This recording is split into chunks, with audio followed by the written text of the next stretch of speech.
जयपुर परिवहन विभाग से बड़ी खबर। अगस्त तक के रोड चालानों के आंकड़े जारी किए गए।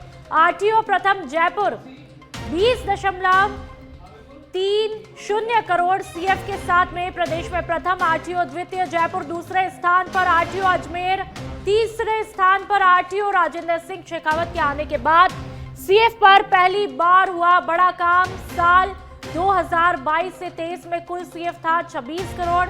साल 2023-24 में कुल सीएफ रहा 22 करोड़। इस साल मात्र 5 माह में ही पहुंच गया 20 करोड़ से ऊपर। 11 महीनों में विभाग को कुल सीएफ मिला 46.30 करोड़। परिवहन विभाग के इतिहास में किसी आरटीओ कार्यकाल में नहीं हुआ इतना राजस्व इकट्ठा।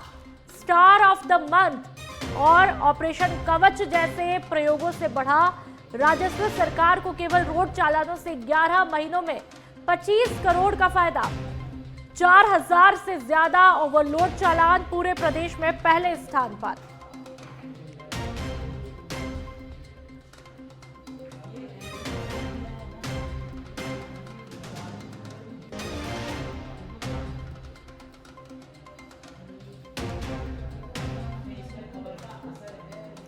तो सरकार को रोड चालानों से बड़ा फायदा हुआ है। बढ़ते हैं आगे। राजधानी में बारिश आफत बनी है। राजधानी में तेज बरसात का एसएमएस अस्पताल में साइड इफेक्ट देखने को मिला है। जेएलएन मार्ग टोंक रोड पर जल का समंदर देखने को मिला। एसएमएस अस्पताल में गंदा पानी अंदर तक घुस आया है। अस्पताल बना जल थल, जगह जगह पानी। अस्पताल में अंदर से लेकर बाहर जगह जगह पर जल भरा हुआ है। तो जयपुर में जहां पर सड़कों पर सैलाब आया है तो वहां पर अस्पताल भी इससे अछूते नहीं है। बारिश जयपुर में यानी कि राजधानी में आफत बन करके बरसी है। और संवाददाता कुणाल भटनागर हमारे साथ में सीधा लाइव जुड़ चुके हैं। कुणाल, एसएमएस अस्पताल की क्या कुछ तस्वीरें, आप कहां पर इस वक्त खड़े हैं और वहां पर क्या कुछ हाल देखने को मिल रहा है?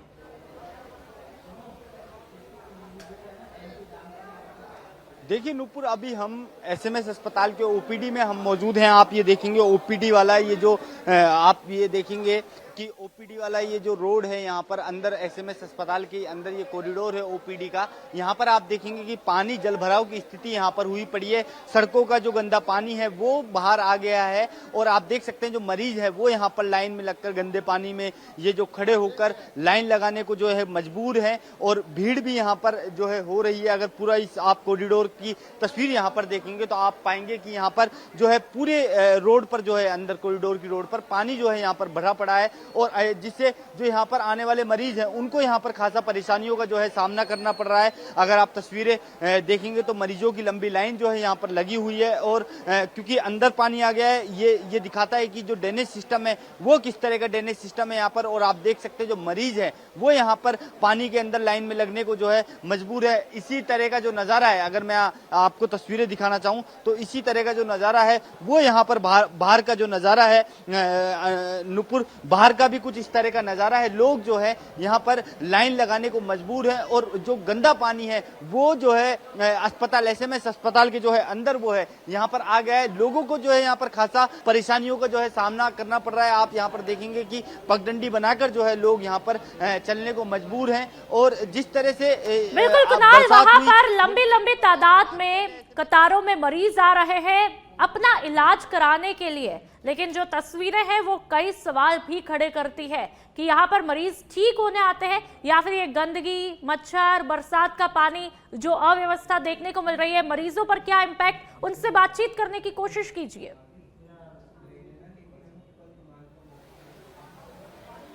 देखिए निश्चित रूप से हम बाहर मरीज हैं, बड़ी संख्या में बाहर भी मरीज हैं क्योंकि कई सीरियस मरीज जो है यहाँ पर आते हैं। ऐसी स्थिति में जो परिजन है उनको यहाँ पर खासा परेशानियों को जो है सामना करना पड़ रहा है। आप अगर बाहर की यहाँ पर तस्वीरें देखें, मैं अपने सहयोगी से अनुरोध करूंगा कि वो बाहर की तस्वीरें दिखाएं तो यहाँ पर जो आप देख सकते हैं कि किस तरह की परेशानियों का भी सामना करना पड़ रहा है। ये क्या है, बारिश आई थी तो बारिश में अब जाने आने में परेशानी आ रही है और परेशानियों का आम जनता को और पेशेंटों को इतना सामना करना पड़ रहा है कि यहाँ की कोई व्यवस्था ऐसी नहीं है कि ये पानी साफ किया जाए। देखिए क्योंकि करीब 2 घंटे से ज्यादा का समय हो गया है जब यहाँ पर जो पानी है वो भरा हुआ है, तो यहाँ पर जो क्योंकि बड़ा जो है अस्पताल है, पूरे प्रदेश से जो मरीज है वो यहाँ पर आते हैं और उनको जो है यहाँ पर खासा परेशानियों का सामना करना पड़ रहा है। अगर आप यहाँ पर तस्वीरें देखेंगे तो छोटे छोटे बच्चों को जो है यहाँ पर गोद में लेकर जो है यहाँ पर ले जाना पड़ रहा है, क्योंकि पानी भरा हुआ है। ऐसे में जो है खासा परेशानियों का जो है सामना यहाँ पर करना पड़ रहा है। कहाँ से आए हैं आप? मनोहर काशीपुरा। किस तरह से, जिस तरह से व्यवस्था यहाँ पर है, पानी भरा पड़ा है, किस तरह की समस्या का सामना करना पड़ रहा है? सामना तो है ना, सरकार को भी दिख रहा भाई पानी भरा है, लेकिन सुनवाई कोई नहीं कर रहा। जनता परेशानी का सामना कर रही है, बहुत ज्यादा परेशान है।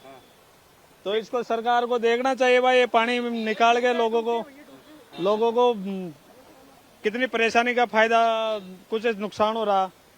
देखिए क्योंकि जहाँ यहाँ पर लोग हैं उनको जो है खासा परेशानियों का आप देख सकते हैं यहाँ पर सामना करना पड़ रहा है, क्योंकि पानी भरा हुआ है और लंबे समय से पानी भरा हुआ है। लंबी कतारों में यहाँ पर लोग लगे हुए हैं और क्योंकि ये जयपुर का एसएमएस अस्पताल ऐसा अस्पताल है जहाँ पर पूरे जो आसपास के जो जिले हैं वहाँ से जो मरीज हैं वो यहाँ पर आते हैं और यहाँ पर इलाज करवाते हैं। किस तरह की परेशानियों का सामना करना पड़ रहा है? भाई साहब, सब तरह की परेशानियों का सामना करना पड़ रहा है। पानी पात सब चीज, ये बरसात ज्यादा है और जांच टाइम पे नहीं मिलती है, सब कुछ और कंपाउंडर है वे लोग है नहीं जे क्या कहते हैं वे देख के उनसे पूछते और झगड़ा के बोलते और बाहर निकाल देते, और मैं सोई धक्का दे के मैं बाहर निकाल दिया। इस पानी के बीच में खड़े होकर कह रहा हूँ, ऐसी इस यहाँ पे वो राजनीति चल रही है सरकार में। देखिए यहाँ पर क्योंकि जिस तरह का व्यवहार है उसका तो सामना करना पड़ रहा है, दूसरी तरफ जो स्थिति है उसका भी यहाँ पर जो लोगों को खासा जो है परेशानियों का सामना करना पड़ रहा है। लोग जो है खासा परेशान यहाँ पर होते हुए नजर आ रहे हैं। किस तरह की परेशानी यहाँ पर उठानी पड़ रही है? बहुत ज्यादा परेशानी पड़ रही है ना, नहीं निकलने की रास्ता तक नहीं है। देखिए यहाँ पर लोगों के लिए निकलने तक के जो है रास्ते यहाँ पर नहीं है, खासा परेशानियों का सामना करना पड़ रहा है। कहाँ से आए हैं आप? यहाँ से आए जयपुर से भाई। किस तरह की परेशानी है? बहुत परेशानी हो रही है पानी। देखिए क्योंकि आप ये देखिए कि जो यहाँ पर लोग हैं, यहाँ पर जो इलाज कराने आए थे कि यहाँ पर हमारा इलाज होगा, लेकिन यहाँ पर जो मरीज हैं उनके साथ जो परिजन यहाँ पर आए हैं उनको जो है खासा परेशानियों का सामना नुपुर यहाँ पर करना पड़ रहा है। अगर मैं अपने सहयोगी से अनुरोध करूंगा तो आप ये देखेंगे बिल्कुल कुणाल, जो तस्वीरें आपने दिखाई है वो वाकई में हैरान कर देने वाली है और कहीं ना कहीं ये सवाल खड़े करती है। जो मरीज अस्पताल में इस उम्मीद से जाता है कि वहां पर इलाज होगा, अच्छी व्यवस्थाएं होंगी, सुविधाएं होंगी, लेकिन आलम देखिए कि एसएमएस अस्पताल को बारिश ने अपने आगोश में लिया। लेकिन सवाल यह है आखिरकार इसका जिम्मेदार कौन होगा? क्या इस लापरवाही को सुधारा जाएगा या फिर मरीजों को पानी में डूबना होगा? ये सवाल खड़े होते हैं। और चलिए, बहुत बहुत शुक्रिया कुणाल।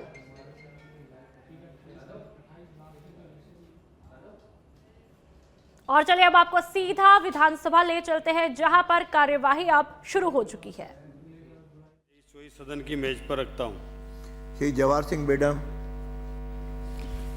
माननीय अध्यक्ष महोदय, मैं आपकी अनुमति से मानवाधिकार अधिनियम 1993 की धारा 35 की उपधारा 4 के अंतर्गत राजस्थान राज्य मानवाधिकार आयोग जयपुर के वित्तीय लेखे एवं अंकेक्षण प्रतिवेदन वर्ष 2023-24 सदन की मेज पर रखता हूं। समिति के प्रतिवेदन का उपस्थापन श्री कन्हैयालाल, सभापति प्रवर्तन समिति। अध्यक्ष महोदय, मैं आपकी अनुमति से राजस्थान भूजल संरक्षण और प्रबंध प्राधिकरण विधेयक 2024 पर गठित प्रवर्तन समिति के प्रतिवेदन का उपस्थापन करता हूं। श्री हेमंत मीणा। माननीय अध्यक्ष महोदय, मैं आपकी अनुमति से राजस्थान भू राजस्व संशोधन एवं विधिमान्यकरण विधेयक 2025 पर गठित प्रवर्तन समिति के प्रतिवेदन का उपस्थापन करता हूं। विधायी कार्य वापस लिए जाने वाला विधेयक श्री जवाहर सिंह बेडम। माननीय अध्यक्ष महोदय, मैं आपकी अनुमति से राजस्थान विधि विरुद्ध धर्म संपरिवर्तन विधेयक प्रतिषेध विधेयक 2025 को वापस लेने की आज्ञा के लिए प्रस्ताव करता हूं। प्रश्न ये है कि राजस्थान विधि विरुद्ध धर्म संपरिवर्तन प्रतिषेध विधेयक 2025 को वापस लेने की आज्ञा प्रदान की जाए। जो पक्ष में हो हाँ कहें, जो विपक्ष में हो ना कहें। हाँ पक्ष जीता, हाँ पक्ष जीता। विधेयक को वापस लेने की आज्ञा प्रदान की गई। श्री जवाहर सिंह बेडम। माननीय अध्यक्ष महोदय, मैं आपकी अनुमति से राजस्थान विधि विरुद्ध धर्म संप्रवर्तन प्रतिषेध विधेयक 2025 को वापस लेता हूं। पुनर्स्थापित किए जाने वाले विधेयक राजस्थान मत्स्य क्षेत्र संशोधन विधेयक 2025, श्री गजेंद्र सिंह। माननीय अध्यक्ष महोदय, मैं आपकी अनुमति से राजस्थान मत्स्य क्षेत्र संशोधन विधेयक 2025 को पुनर्स्थापित करने की आज्ञा के लिए प्रस्ताव करता हूं। प्रश्न ये है कि राजस्थान मत्स्य क्षेत्र संशोधन विधेयक 2025 को पुनर्स्थापित करने की आज्ञा प्रदान की जाए। जो पक्ष में हो हाँ कहें, जो विपक्ष में हो ना कहें। हाँ पक्ष जीता। विधेयक को पुनर्स्थापित करने की आज्ञा प्रदान की गई। प्रभारी मंत्री विधेयक को पुनर्स्थापित करेंगे। माननीय अध्यक्ष महोदय, मैं आपकी अनुमति से राजस्थान मत्स्य क्षेत्र संशोधन विधेयक 2025 को पुनर्स्थापित करता हूं। राजस्थान आयुर्विज्ञान संस्थान जयपुर विधेयक 2025, श्री गजेंद्र सिंह। माननीय अध्यक्ष महोदय, मैं आपकी अनुमति से राजस्थान आयुर्विज्ञान संस्थान जयपुर विधेयक 2025 को पुनर्स्थापित करने की आज्ञा के लिए प्रस्ताव करता हूं। प्रश्न ये है कि राजस्थान पुनर्स्थापित करने की आज्ञा। प्रश्न ये है कि राजस्थान विधि विरुद्ध धर्म से हो गया ना है? यार तुम दिया नहीं यार है? प्रश्न ये है कि राजस्थान आयुर्विज्ञान संस्थान जयपुर विधेयक 2025 को पुनर्स्थापित करने की आज्ञा प्रदान की जाए। जो पक्ष में हो हाँ कहें, जो विपक्ष में हो ना कहें। हाँ पक्ष जीता। विधेयक को पुनर्स्थापित करने की आज्ञा प्रदान की गई। प्रभारी मंत्री विधेयक को पुनर्स्थापित भी करें। माननीय अध्यक्ष महोदय, मैं आपकी अनुमति से राजस्थान आयुर्विज्ञान संस्थान जयपुर विधेयक 2025 को पुनर्स्थापित करता हूं। राजस्थान विधि विरुद्ध धर्म संपरिवर्तन प्रतिषेध विधेयक 2025, श्री जवाहर सिंह बेडम।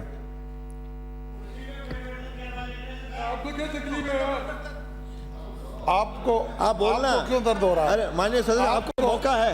माननीय अध्यक्ष महोदय, मैं आपकी अनुमति से राजस्थान विधि विरुद्ध धर्म संपरिवर्तन प्रतिषेध विधेयक आपका नाम 2025 को पुनः स्थापित करने की आज्ञा के लिए प्रस्ताव करता हूं। प्रश्न ये है कि राजस्थान विधि विरुद्ध धर्म संपरिवर्तन प्रतिषेध विधेयक 2025 को पुनर्स्थापित करने की आज्ञा प्रदान की जाए।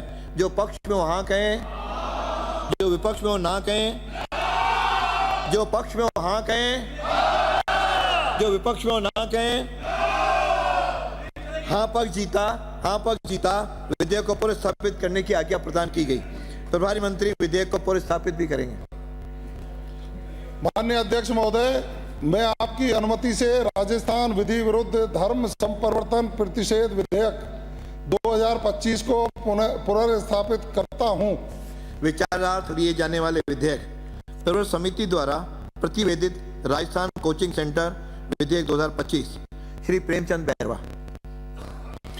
माननीय अध्यक्ष महोदय, मैं आपकी अनुमति से प्रस्ताव करता हूं कि पर्वत समिति द्वारा प्रतिवेदन राजस्थान कोचिंग सेंटर नियंत्रण और विनियमन विधेयक 2025 को विचारार्थ लिया जाए। डॉक्टर सुभाष गर्ग। धन्यवाद माननीय अध्यक्ष महोदय। आज राजस्थान विधानसभा में राजस्थान कोचिंग सेंटर नियंत्रण विनिमय विधेयक 2025 पर जो प्रवर समिति का प्रतिवेदन उस पर चर्चा हो रही है, आपने मुझे अनुमति दी, उसके लिए बहुत बहुत धन्यवाद। माननीय अध्यक्ष महोदय, आपके माध्यम से मैं माननीय मंत्री जी का ध्यान आकर्षित करना चाहूँगा। बड़ा इम्पोर्टेंट बिल है, बिल लेके आए थे आप, प्रवर समिति को सौंपा। चलिए बढ़ते आगे। जयपुर में बारिश के चलते कई इलाकों में जल भराव है। कच्ची बस्ती के निचले इलाकों में पानी भराया है। मोटर की मदद से पानी निकालने का काम जारी है। बारिश के कारण कच्ची बस्ती में आमजन लोगों को वहां पर काफी परेशानियों का सामना करना पड़ रहा है।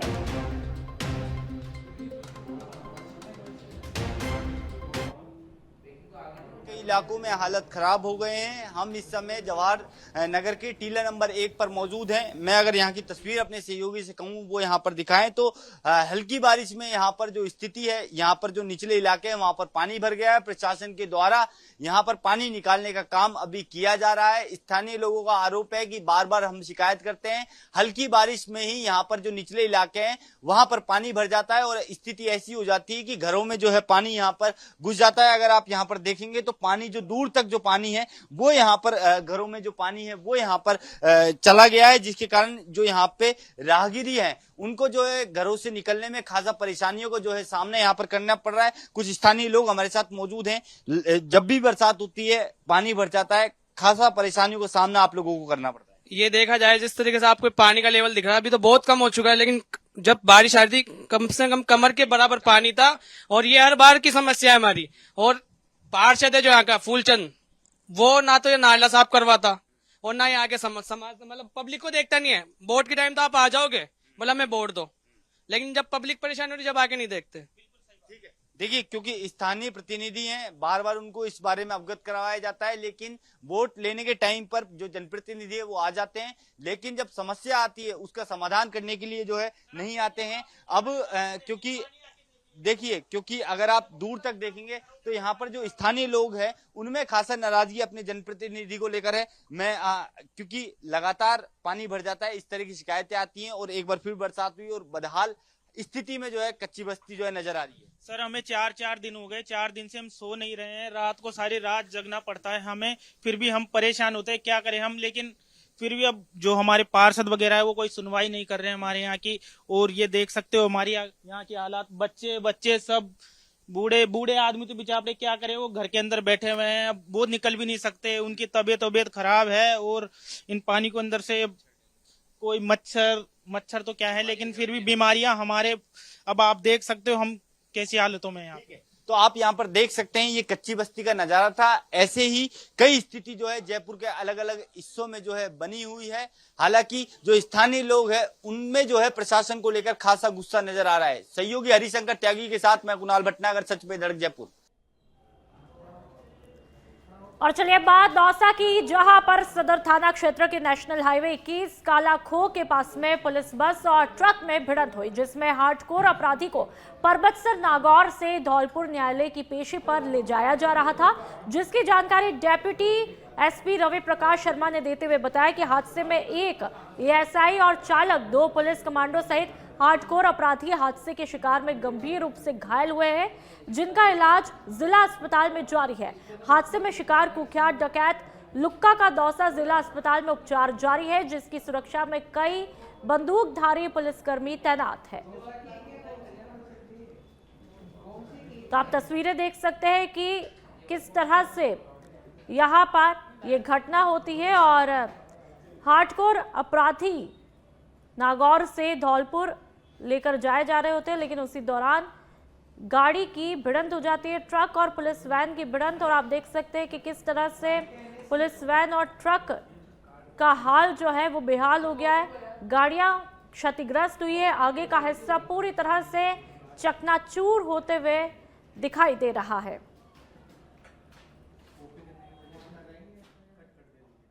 ये आज सुबह तकरीबन 9:15 से 9:30 के बीच में आगरा हाईवे पर तकरीबन यहाँ कालाखो के पास एक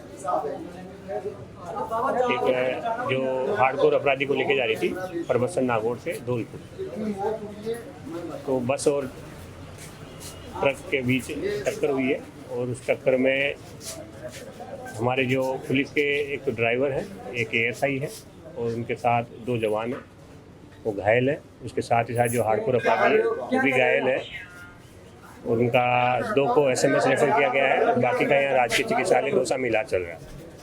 किस तरीके का ये आरोपी था?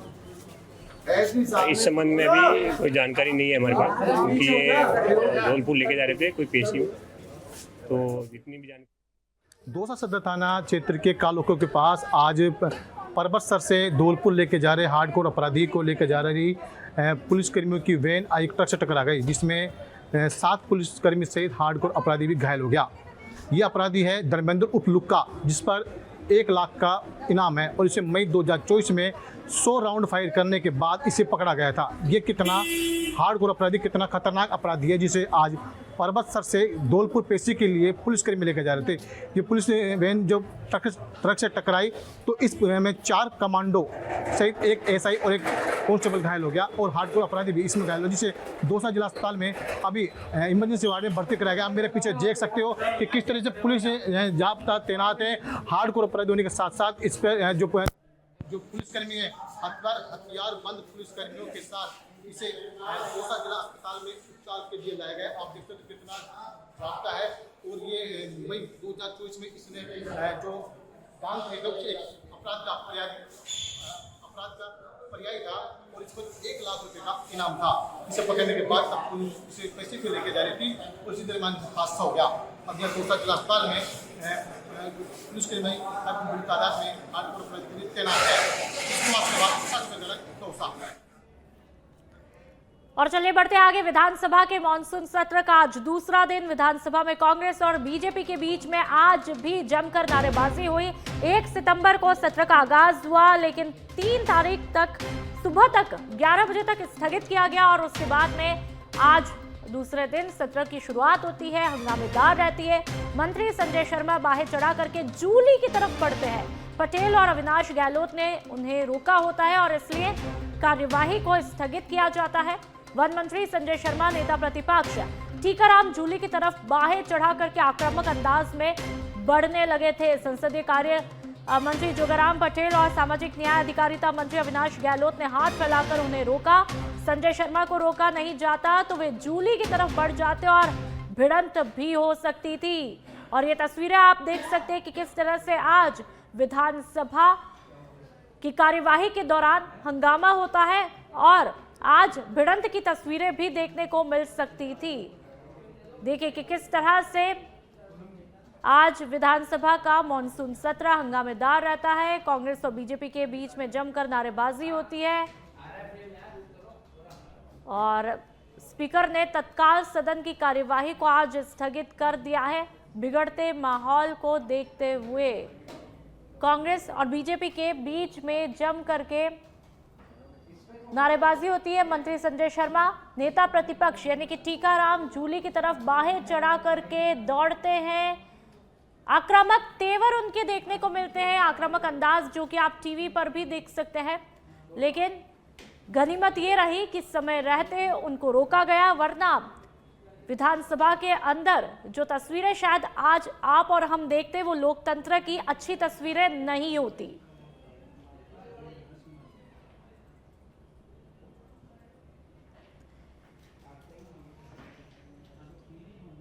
बढ़ते आगे। धर्म परिवर्तन निषेध विधेयक 2025 को पुनर्स्थापित किया गया। गृह राज्य मंत्री जवाहर सिंह बेडम ने रखा बिल।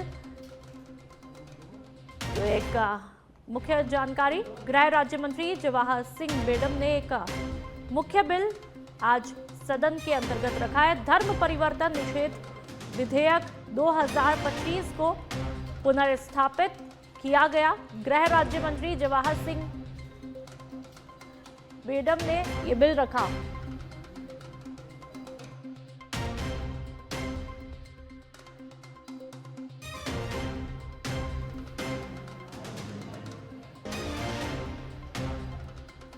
और चलिए ज्यादा जानकारी के लिए हमारे साथ में पॉलिटिकल एडिटर लाल सिंह जी फौजदार सीधा जुड़ चुके हैं। लाल सिंह जी, आज दूसरे दिन विधानसभा की तस्वीरें फिर से हंगामेदार देखने को मिली और वो तस्वीरें तो वाकई लोकतंत्र के लिए शायद आज अच्छी नहीं होती यदि टीकाराम जूली के बीच में और मंत्री संजय शर्मा के बीच में बात आगे बढ़ती। तो क्या कुछ वहां पर नजारा देखने को मिला, क्या कुछ जानकारी, वो आप तफसील से बताइए।